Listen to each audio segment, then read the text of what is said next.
आकाशवाणी से पेश है खबरनामा।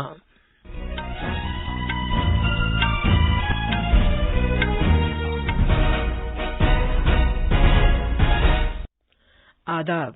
खबरनामे के साथ मैं शबाना रहमान। पहले इस वक्त की अहम खबरें। वजीर-ए-आजम नरेंद्र मोदी आज लखनऊ में 3 रोजा शहरी कॉन्क्लेव का इफ्तिताह करेंगे और उत्तर प्रदेश में 75 शहरी प्रोजेक्टों और स्कीमों का इफ्तिताह करेंगे और संग बुनियाद रखेंगे। भारत में अब तक कोविड-19 से बचाव के 91 करोड़ से ज्यादा टीके लगाए जा चुके हैं। सेहतयाबी की शरह 97.89% तक पहुंच गई है।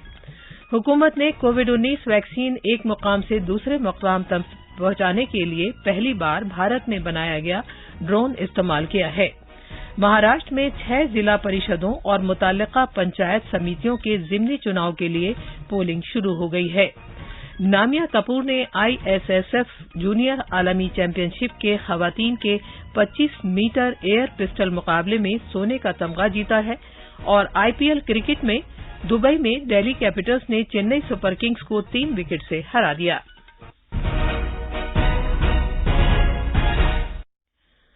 कोविड-19 के मद्देनजर सामीन से अपील है कि गफलत न बरतें, हर तरह की एहतियात पर अमल करें, महफूज रहें और ये 4 आसान तरीके अपनाएं। चेहरे पर मास्क लगाएं, जिस्मानी फासले के लिए 2 गज की दूरी बरकरार रखें, हाथ और चेहरा साफ रखने पर खास ध्यान दें और टीका लगवाएं। कोविड से मुतालिक जानकारी और रहनुमाई हासिल करने के लिए कौमी हेल्पलाइंस के जरिए राब्ता कायम करें, जिसके नंबर इस तरह हैं 01123978046 और 1075। अब खबरें तफसील से। वजीर-ए-आजम नरेंद्र मोदी लखनऊ में न्यू अर्बन इंडिया शहरी मंजरनामे की यकसर तब्दीली कॉन्फ्रेंस और नुमाइश का आज इफ्तिताह करेंगे। इस मौजू पर 3 रोजा कॉन्क्लेव का एहतमाम आजादी का अमृत महोत्सव तकरीबात के तहत लखनऊ में इंदिरा गांधी प्रतिष्ठान में मुनक्किद किया जा रहा है। इस मौके पर वजीर-ए-आजम 75 शहरी प्रोजेक्टों और स्कीमों का इफ्तिताह करेंगे और संग बुनियाद रखेंगे। वजीर-ए-आजम रियासत के 75 जिलों में 75,000 फैज याफ्तगान को प्रधानमंत्री आवास योजना शहरी PMAYU के तहत मकानात की डिजिटल तरीके से चाबियां पेश करेंगे और इस स्कीम के फैज याफ्तगान के साथ वर्चुअल तरीके से तबादला ख्याल भी करेंगे। वो एक्सपो में लगने वाली 3 नुमाइशों को भी देखेंगे। वजीर-ए-आजम लखनऊ की बाबा साहेब भीमराव अम्बेडकर यूनिवर्सिटी में श्री अटल बिहारी वाजपेयी चेयर के कयाम का ऐलान करेंगे। इस मौके पर 75 बेहतरीन हाउसिंग तकनीकों और टेक्नोलॉजीज की नुमाइश भी की जाएगी। तवक्को है कि इस 3 रोजा प्रोग्राम में मुल्क भर के शहरी तरक्की के वज़रा शिरकत करेंगे। वजीर-ए-आजम मोदी रियासत के 7 स्मार्ट शहरों के लिए 75 इलेक्ट्रिक बसों को भी झंडी दिखाएंगे और 10 स्मार्ट शहरों के 75 कामयाब प्रोजेक्टों से मुताल्लिक कॉफी टेबल बुक का इजरा करेंगे। लखनऊ से सुशील चंद्र तिवारी की रिपोर्ट के साथ खबरनामे के लिए फहीम अहमद। कॉन्फ्रेंस और नुमाइश कल से अगले 2 दिन के लिए अवाम के लिए खोल दी जाएगी। इस तकरीब का एहतमाम आजादी का अमृत महोत्सव के तौर पर मकानात और शहरी उमूर की वजारत की जानिब से किया जा रहा है। इफ्तिताही इजलास के बाद शहरी इलाकों में नई और उभरती हुई टेक्नोलॉजी पर मुबाहिसे भी होंगे, जो सेमिनारों और वेबिनार्स के जरिए 4 इजलास में मुनक्किद होंगे और मुल्क भर से शहरी तरक्की से मुताल्लिक बेहतरीन तौर तरीकों पर तबादला ख्याल किया जाएगा। भारत में कल तक कोविड-19 से बचाव के 91 करोड़ से ज्यादा टीके लगाए जा चुके थे। सेहत की मरकजी वजारत ने कहा है कि अब तक अहल मुस्तफिदीन को 91 करोड़ 47 लाख 41 टीके लगाए जा चुके हैं, जबकि कल रात 7 बजे तक 65,000 से ज्यादा टीके लगाए जा चुके थे। इस तरह भारत में कोविड-19 के पहले डोज के साथ अपनी आबादी का 70% से ज्यादा टीकाकारी का अमल पूरा कर लिया है। सेहत के मरकजी वजीर मनसुख मांडविया ने पहले डोज के साथ आबादी का 70% से ज्यादा टीकाकारी का अमल पूरा करने पर कौम को मुबारकबाद दी है। सेहत और खानदानी बहबूद के वजीर मनसुख मांडविया ने शमाल मशरिक में ICMR की ड्रोन राब्ता मुहिम का आगाज किया ताकि सभी लोगों तक टीकों की फराहमी को यकीनी बनाया जा सके, जो वैक्सीन की फराहमी का एक मॉडल है। इस पहल का आगाज करते हुए जनाब मांडविया ने कहा कि ये पहला मौका है कि जब 15 किलोमीटर की फजाई दूरी पर कोविड वैक्सीन पहुंचाने के लिए जनूबी एशिया में भारत में बनाया गया ड्रोन इस्तेमाल किया गया है। मणिपुर में बिष्णुपुर जिला अस्पताल से करांग जजीरे में लोकतक झील के इलाके में वाक़ प्राइमरी सेहत मरकज पर टीके लगाने के लिए 12 से 15 मिनट में 15 किलोमीटर की फजाई दूरी तय की गई। एक ड्रोन का उपयोग से पहली बार वैक्सीन डिस्ट्रिक्ट हेल्थ सेंटर से उठा के प्राइमरी हेल्थ सेंटर कारंट तक पहुंचाया गया। पहली बार देश में और साउथ एशिया में ड्रोन का कॉमर्शियल उपयोग हुआ है। अगले दिनों में देश में नहीं केवल वैक्सीन पहुंचाने के लिए, लेकिन शुरुआत वैक्सीन से हुई है, अगले दिनों में उसका कई उपयोग है। यूरोपीय यूनियन के दवाओं से मुतालिक ज़ाब्ताकार ने कल 18 साल और इससे ज्यादा की उम्र के सभी लोगों के लिए फाइजर बायोएनटेक कोविड वैक्सीन के बूस्टर डोज की मंजूरी दे दी है। यूरोपियन मेडिसिन एजेंसी ने कहा है कि 18 साल और इससे ज्यादा की उम्र के लोगों के लिए दूसरे डोज के बाद कम से कम 6 महीने में बूस्टर डोज के बारे में गौर किया जा सकता है। उसने अपने दूसरे डोज के बाद कम से कम 28 दिनों में बहुत कमजोर कुव्वत मुदाफियत वाले लोगों के लिए फाइजर बायोएनटेक या मॉडर्ना वैक्सीन का तीसरा डोज देने की भी हिमायत की है। कुछ मुल्कों ने पहले ही बूस्टर डोज देना शुरू कर दिए हैं। नायब सदर जमहूरिया एम वेंकैया नायडू मणिपुर के 2 दिन के दौरे पर आज इम्फाल पहुंच रहे हैं। नायब सदर जमहूरिया की हैसियत से मणिपुर का ये उनका पहला दौरा है। जनाब नायडू आज सुबह इम्फाल पहुंचेंगे और तकेलपेट के मुकाम पर बायो रिसोर्सेज और पायदार तरक्की से मुतालिक इंस्टीट्यूट में होने वाले एक प्रोग्राम में शिरकत करेंगे। बाद में नायब सदर शाम के वक्त राजभवन के दरबार हॉल में मणिपुर से ताल्लुक रखने वाले ओलंपिक खिलाड़ियों से मिलेंगे। वजीर दिफा राजनाथ सिंह ने मुसल्लह अफवाज को जदीद तर्ज पर ढालने और किसी भी तरह के चैलेंज से निपटने की खातिर उन्हें जदीद तर्ज के साजो सामान से लैस करने के हुकूमत के अहद को दोहराया है। उन्होंने कहा कि आलमी सिक्योरिटी से मुतालिक तशवीश, सरहदी तनाज़ात और बहरी मामलात की वजह से दुनिया के मुल्कों को फौज को जदीद तर्ज पर ढालने पर तवज्जो मरकूज करना पड़ी है। कल नई दिल्ली में एक तकरीब से खिताब करते हुए जनाब सिंह ने नौजवानों की ताकत को मुल्क की उम्मीद से ताबीर किया और नौजवानों पर जोर दिया कि वो आत्मनिर्भर भारत के मकसद को हासिल करने में सरकार के साथ ताउन करें। वजीर दिफा ने यह भी कहा कि नई टेक्नोलॉजी मुल्क में ही तैयार करना वक्त का तकाजा है।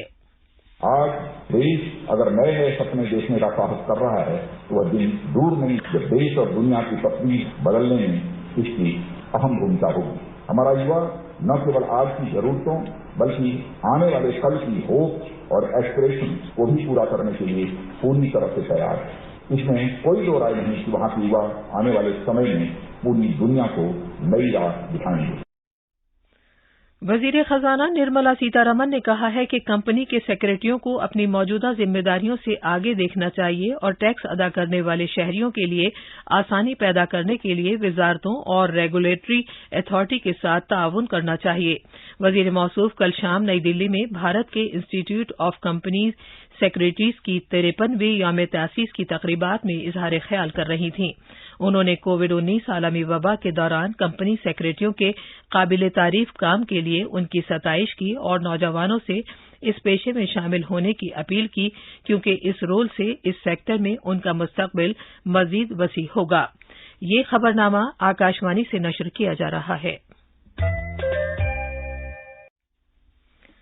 महाराष्ट्र में 6 जिला परिषदों के 85 हलकों और पंचायत समितियों के 144 हलकों के जिमनी चुनाव के लिए वोट डाले जा रहे हैं। पोलिंग का अमल आज सुबह 7:30 बजे शुरू हुआ, जो शाम 5:30 बजे तक जारी रहेगा। पोलिंग इन जिलों के धुले, नंदुरबार, अकोला, वाशिम, नागपुर और पालघर जिला परिषदों और पंचायत समितियों में हो रही है। वोटों की गिनती कल की जाएगी। पालघर जिला में 15 जिला परिषद बूथों के जिमनी चुनाव के लिए 74 उम्मीदवार मैदान में हैं और 14 पंचायत समिति सीटों के लिए 70 उम्मीदवार मैदान में हैं। नागपुर जिले में 16 जिला परिषद ग्रुपों के लिए 17 उम्मीदवार मैदान में हैं और पंचायत समितियों के 31 हलकों के लिए 125 उम्मीदवार मैदान में हैं। वाशिम जिले में 14 जिला परिषद ग्रुपों और पंचायत समितियों के 27 हलकों में वोटिंग होगी। किसी भी नाखुशगवार वाकये से निपटने के लिए पुलिस का माकूल बंदोबस्त किया गया है। अकोला जिले में 14 जिला परिषद ग्रुपों के लिए 68 उम्मीदवार मैदान में हैं और 24 पंचायत समिति हलकों के लिए 119 उम्मीदवार मैदान में हैं। उत्तर प्रदेश सरकार ने हाईकोर्ट के एक रिटायर्ड जज की निगरानी में लखीमपुर खीरी के तशद्दुद की तहकीकात कराने का फैसला किया है। रियासती सरकार मरने वाले शख्स के हर कुनबे को 45-45 लाख रुपए की इमदाद देगी, जबकि जख्मियों को 10-10 लाख रुपए दिए जाएंगे। मरने वाले कुनबे के एक शख्स को सरकारी नौकरी भी दी जाएगी। इस सिलसिले में लखीमपुर में किसानों के लीडरों की मौजूदगी में कानून और इंतजाम के एडीजी प्रशांत कुमार और additional chief secretary Divesh Chaturvedi की तरफ से ऐलान भी किया गया। इस दौरान लखीमपुर जिले में कल के तशद्दुद के सिलसिले में तिकोनिया पुलिस स्टेशन में एक एफआईआर दर्ज की गई है। एफआईआर में मकामी एमपी के बेटे आशीष मिश्रा और दाखिली उमूर के वजीर ममलिकत अजय मिश्रा का नाम भी शामिल है। जिले में भारी पुलिस फोर्स तैनात की गई है और किसी नाखुशगवार वाकये की कोई इत्तला नहीं है। इस तशद्दुद में 8 लोग हलाक हुए थे।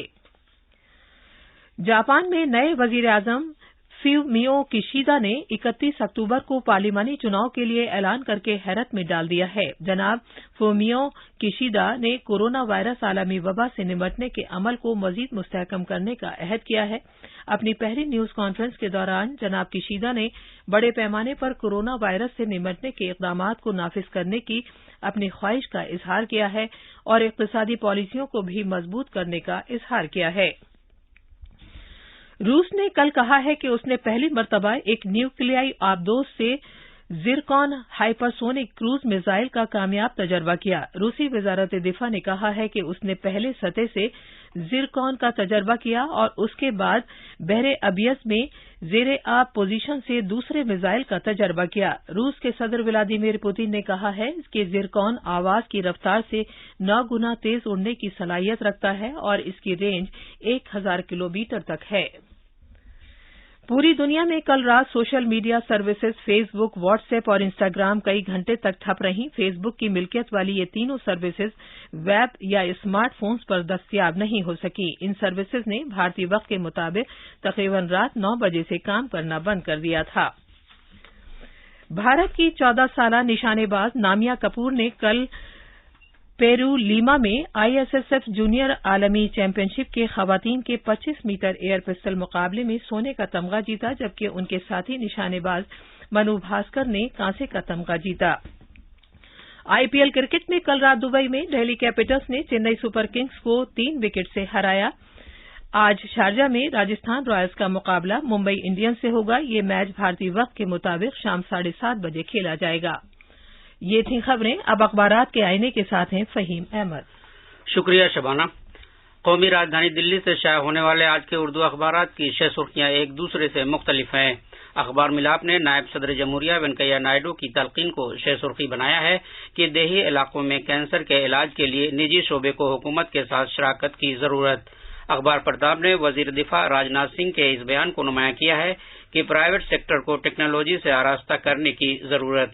इसी अखबार ने दिल्ली के वजीर आला अरविंद केजरीवाल के हवाले से लिखा है कि सर्दी में आलूदगी की रोकथाम के लिए दिल्ली सरकार का एक्शन प्लान तैयार। रोजनामा राष्ट्रीय सहारा की एक सुर्खी है, छोटी सनतों के लिए कर्ज माफी स्कीम में तौसी। अखबार इनकलाब और हिंदुस्तान एक्सप्रेस ने क्रूज में मनशियात से मुतालिक पार्टी के ताल्लुक से सुर्खी लगाई है, आर्यन खान और दीगर की तहवील में 7 अक्टूबर तक तौसी। अखबार मशरिक की एक अहम सुर्खी है, कोरोना से मौत कुंबे को 50,000 रुपए का मुआवजा, मरकज की स्कीम पर अदालत उज़्मा की मुहर।